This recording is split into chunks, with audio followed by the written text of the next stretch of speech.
In this series, we've learned 3 different ways to up our Power Query Pro skills by learning the Get Table Back trick in Part 1, the Drill Down method in Part 2, and in Part 3, we learned how to get dynamic updates from the web into Excel. In Part 4 of this series, we're going to learn how to create a query that calculates the difference in sales from the previous month to the current month, and when a new month is added, we want our report to update dynamically. Let's see how we can do this in Part 4 of how to create killer calculations. First, let's send this to Power Query. Here in the Query Editor, click on the Order Date column. In the Add Column tab, click on Date, go down to Month, and select Month. And we get this column with our month number. Then click on the Order Date column again to select it. And this time, let's add a column for Name of Month.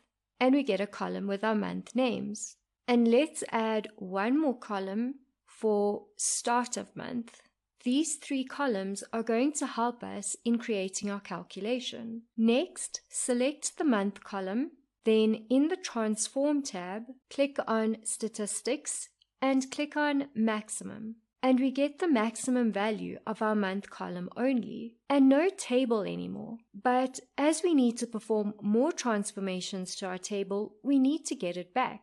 The last step that returned our table was here in the Inserted Start of Month step. So all we need to do is click on the Calculated Maximum step so that it's selected. Then here in the formula bar, we're going to insert a step by clicking on the FX. And it returns our last applied step, which is the Calculated Maximum. Let's instead type Inserted Start of Month.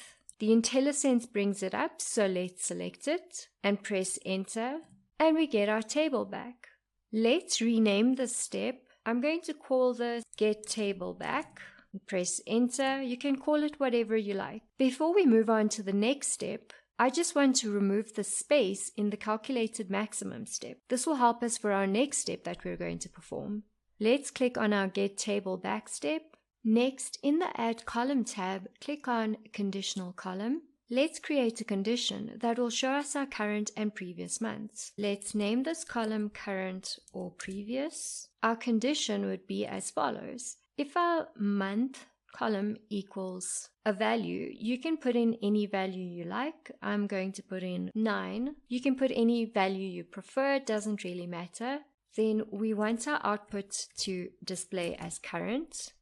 Let's add clause. Else, if our month column equals 8, then we want our output to display as previous. Else, we want null. And click on OK. And we get our current or previous month column showing our current, null, and previous values. But this is not really dynamic. So let's click on the drop down here in the formula bar, and let's find our values that we used as placeholders, which was the 9. And let's replace this with our Calculated Maximum step. The IntelliSense brings it up. Let's click that. And let's do the same here for the 8.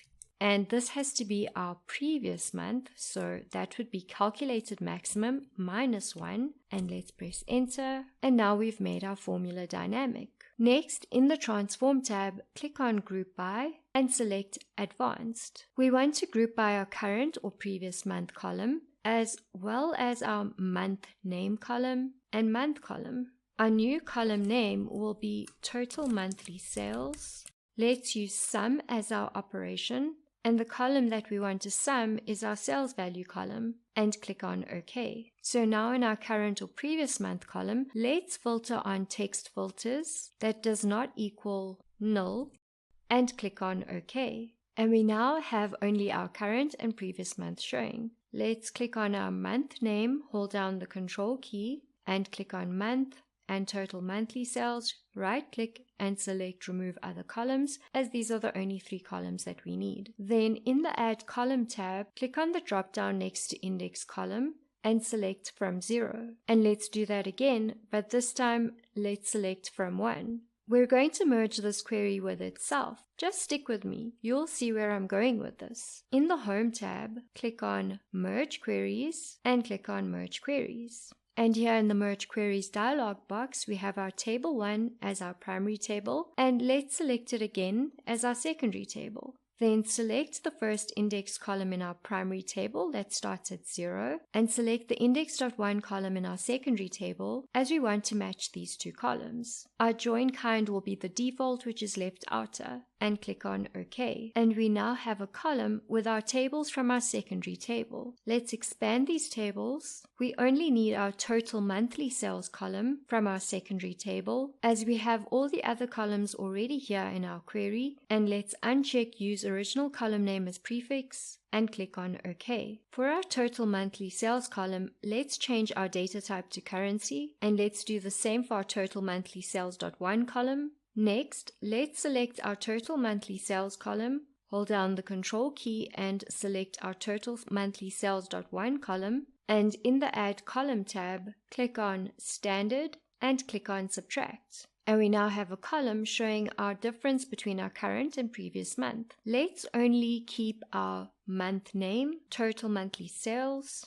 total monthly sales.1 column, and the subtraction column. Right click and select Remove Other Columns. Next, let's click on our total monthly sales.1 column, hold down the Control key and select our subtraction column, right click, go to Fill and select Down. And our values have been filled down. Let's rename our subtraction column to Difference from Current to Previous and hit Enter. And let's only keep our month name, total monthly sales column, and difference from current to previous column. Right click and select Remove Other Columns. Next, select your month name column. Then in the Transform tab, click on Pivot Column. Here in the Pivot Column dialog box, we want our total monthly sales to be our values column and click on OK. And we now have our calculation in the format that we want. Let's send this back to Excel and let's change the formatting for our values to currency. And let's test out the automation by bringing in our October data, and let's hit refresh and everything updates perfectly.